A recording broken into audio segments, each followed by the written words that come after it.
Facebook, how you doing out there? I'm Ken Coleman. He is Simon Sinek, and we're coming to you from the Summit 2017 live stage. Yes. Wow.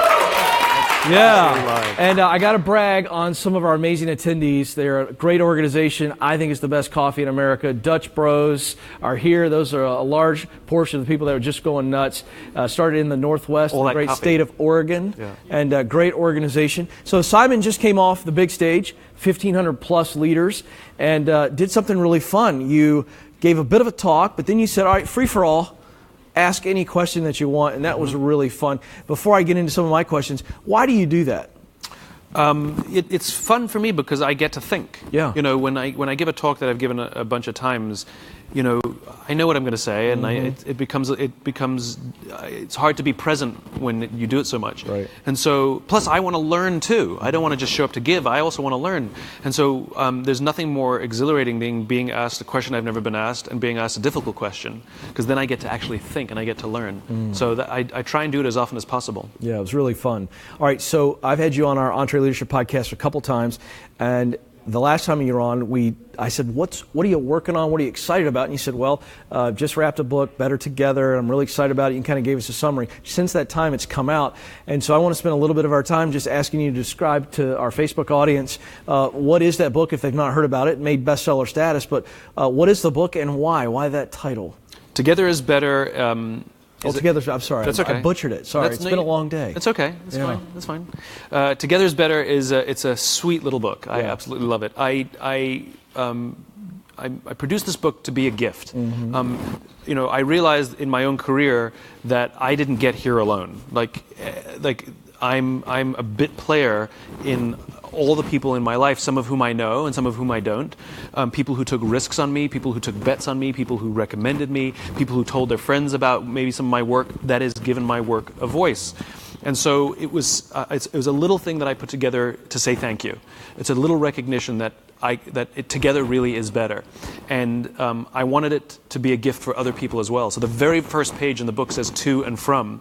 And it's intended to be given as a gift to someone you want to inspire, or to say thank you to someone who inspires you. And it's a sweet little allegory. It's a sweet little story of these archetypes, these three children who live on a playground, who play on a playground, and there's a bully. And they envision a place that's better than the place they live in now, like so many of us think of a better job or starting a business, and they have to go on an adventure. And they come across a lot of obstacles, and they learn the hard way that the only way they're going to achieve their dream is if they help each other out. Yeah, I love that. You know, Zig Ziglar once famously said, it's one of my favorite things he said, if you spend all your time helping other people get what they want, you'll get what you want. And that really is true. It's a great theme there. What else were you trying to drive home? Is there a spirit of collaboration there too? Just at the end of the day, if multiple minds get together and they work on something, there really is an opportunity to do something truly legendary, brilliant work. Yeah, I mean, we only know what we know, and we know this much. And so, you know, there's been plenty of work about this. You know, The Wisdom of Crowds is a great example. This book, The Wisdom of Crowds, where James Surowiecki shows us that we are smarter as teams. We're better problem solvers. And this is why teaming and leadership is so important, because when you have a good team, then we actually are smarter. And good teams with good leadership, trust, cooperation, problem solving, thrive.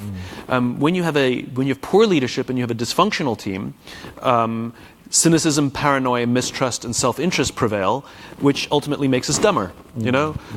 And so there is something to be said for recognition that I am better because of you, not in spite of you. Yes, it's true.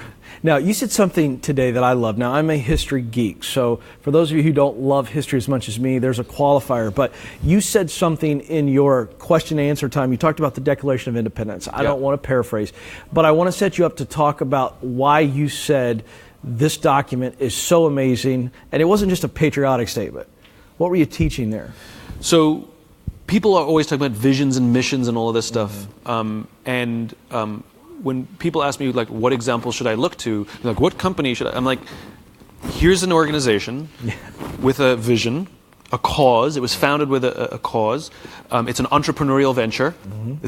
America is an experiment. It's an entrepreneurial venture where a bunch of people got together and decided we needed to start our own country.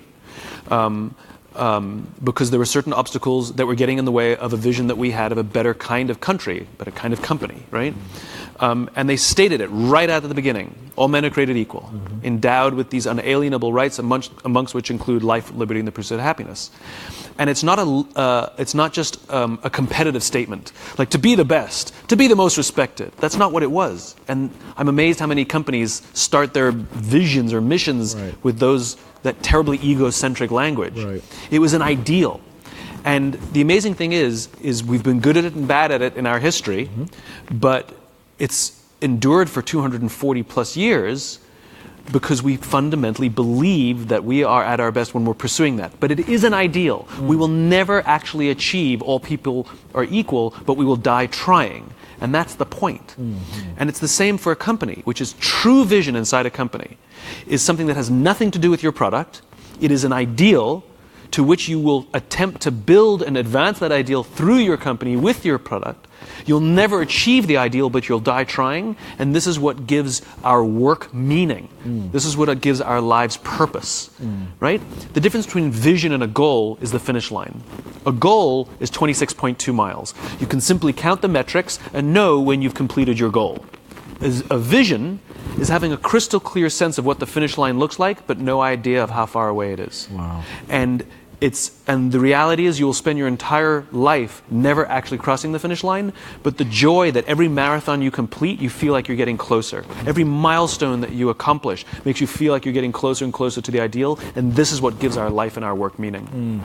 I want to stay here for a second because we were just talking about together is better, and then I kind of switched over with that question, but I think of the Founding Fathers. I was just in Philadelphia for an event literally 3 weeks ago, and I stood in Independence Hall. And I imagine Jefferson here, Washington at the big chair, sitting, kind of presiding over the Constitutional Convention and all this.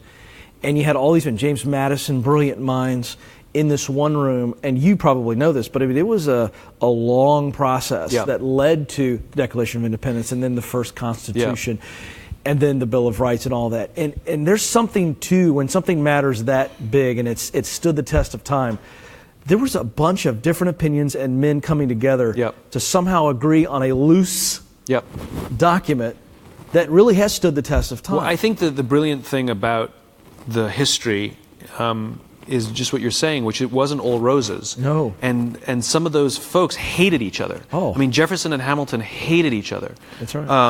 And Adams until late in their life. Right. I mean, and so it wasn't like they all like big chums. But what this is, I think this is a good reminder for us, which is we don't have to agree with people on our team as long as we share the vision, as long as we share the cause, as long as we're devoted to something bigger than us, we can actually find common ground, which doesn't mean consensus and it doesn't mean dilution. That's a great point. It means common ground that we can, and it always boils down to invoking the cause. And when they invoke the cause, they can find common ground. That's my favorite thing about the Founding Fathers, which is they didn't necessarily get along, but they produced some documents and some ideals that we live by to this day. Wow, that's so rich. All right, so the question I always love to ask you, what are you stewing about, thinking about, dreaming about, without giving away any secrets? We're not looking for that, but what's beating on your chest pretty hard? I've become completely fascinated by game theory. As in, like, gaming? No, not gaming. No, it's mathematical concept of game theory. Gotcha. And I'm actually writing a book about it. So actually, every time I talk to you, I'm writing a book. Yeah. I know nothing about math, which is clearly why I don't either. I don't either. So where are you going with that? I'll give you the quickie idea behind it.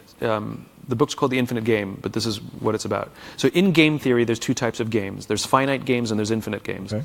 A finite game is defined as known players, fixed rules, and an agreed-upon objective. Okay. Baseball. Sure. Right?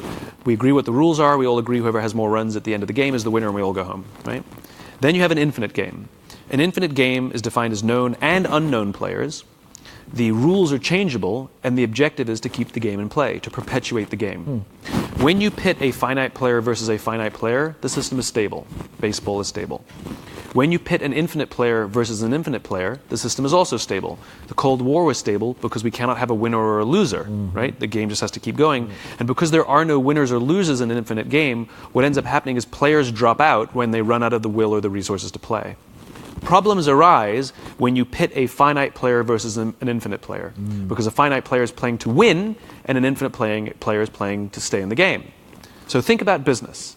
The game of business obeys all the rules of the infinite game, right? The game of business has pre-existed every single company on the planet today, and it will outlast every single company on the planet today. You don't win the game of business. There are no agreed-upon rules or time frames. But if you listen to the language of most businesses, they don't know the game they're in. They're talking about being number one, beating their competition, winning, based on what agreed-upon objectives, based on what agreed-upon time frame. Anybody can beat anybody and win anything if you make your own standards. In other words, you don't know the game you're in. And if you're playing by solely finite rules in an infinite contest, you will eventually fall out of the game because you will run out of the will or the resources to play. Every single bankruptcy is somebody that has run out of the will or the resources to play. You will fall out, the game will perpetuate, and a new player will replace you. A new company will emerge. Most mergers and acquisitions are when at least two companies are saying, we no longer have the will or the resources to compete alone, we have to merge with another company. In other words, most companies actually have no clue how to run business. They're playing the wrong rules. And the companies that frustrate their competition, Costco frustrates Walmart, Southwest frustrates everybody, right?